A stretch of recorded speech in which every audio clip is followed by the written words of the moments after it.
introduce someone who has a huge heart for Koreans, North Koreans, all of mankind, the president of North Korean Freedom Coalition, Suzanne Scholte.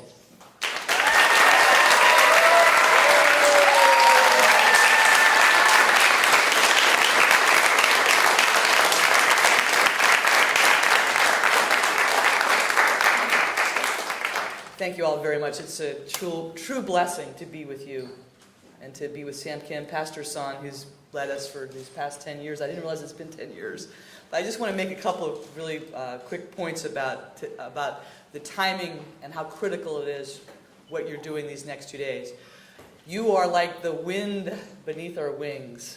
I'm speaking for folks like Josh Stanton and myself that have been fighting this fight for decades. When you guys come into town, you bring so much energy to this cause. So I'm so glad that you're here, because we will not be able to move this issue forward unless people here like you talk to their representatives. It is so critical to do that. And I want to just focus on thinking about this for a moment. Your timing is very critical. You all know my big emphasis has been on the human rights issues, and that I believe that when it comes to North Korea, it is the human rights issue that is the most important thing, not the nuclear issue. But when you read the headlines even today, the missiles that are being lobbed into Israel, the weapons that are chemical weapons that are being used against innocent civilians in Syria, all their origin is North Korea. North Korea is responsible for committing atrocities not only against its own people, but it's part of the horrors that Congresswoman Sanchez is talking about that's happening all over the world. These things can be traced back to North Korea. This is the worst human rights tragedy occurring in the world today in North Korea, as you know. And there are so many things that we need to do to stop this. We've been saying for years this is the worst human rights tragedy in the world, but now even the UN Commission of Inquiry has concluded the same thing. I just want to quote, they called it, they described this in the report. They said, the gravity, scale, and nature of these violations reveal a state that does not have any parallel in the contemporary world. They basically concluded what Pastor Son, Joshua Stanton, I see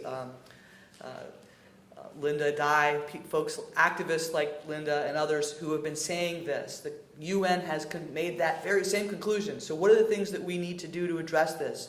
First of all, as you all are here to call for, we've got to pass H.R. 1771. I want to see Lisa too. Lisa also has been very active in speaking out on this issue. We've got to pass H.R. 1771 because even the UNCOI said we must have targeted sanctions, and that's what H.R. 1771 does. It is targeted sanctions against the people who are committing atrocities, the atrocities that are happening in North Korea. This is a critical piece of legislation, and just like the North Korea Human Rights Act, it won't get moved forward without your help. So your involvement is so critical.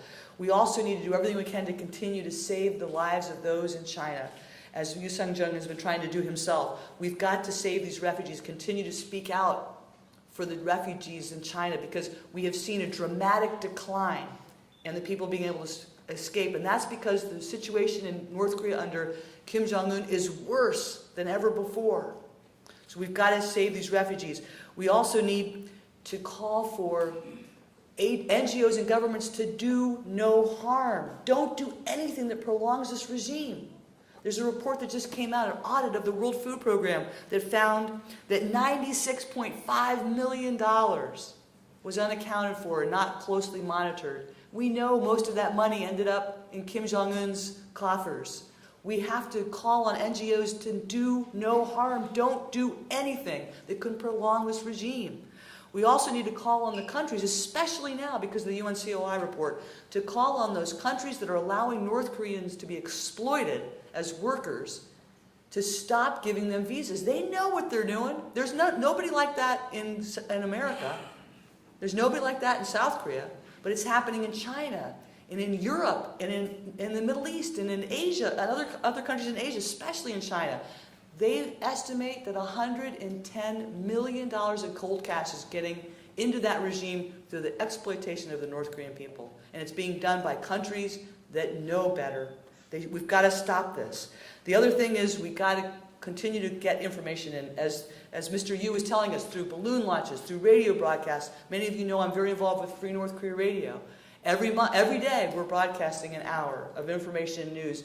And that little radio station has become, in all the surveys, the most popular program that is ever broadcasted in North Korea, even though it's on a budget that's substantially smaller than other broadcasters. We need to capitalize on this information flow and get as much information in that we can and partner with the North Korean defectors that are doing this work. We also need to start naming names of the people and the regime that are committing these atrocities. And this is something I've been calling on the South Koreans to do. They need to start naming the names of the people that are running these political prisoner camps, that are killing North Koreans, either in the camps or torturing them because they've been repatriated. We have to continue to stand up and call for these people to be prosecuted for the crimes that they're committing.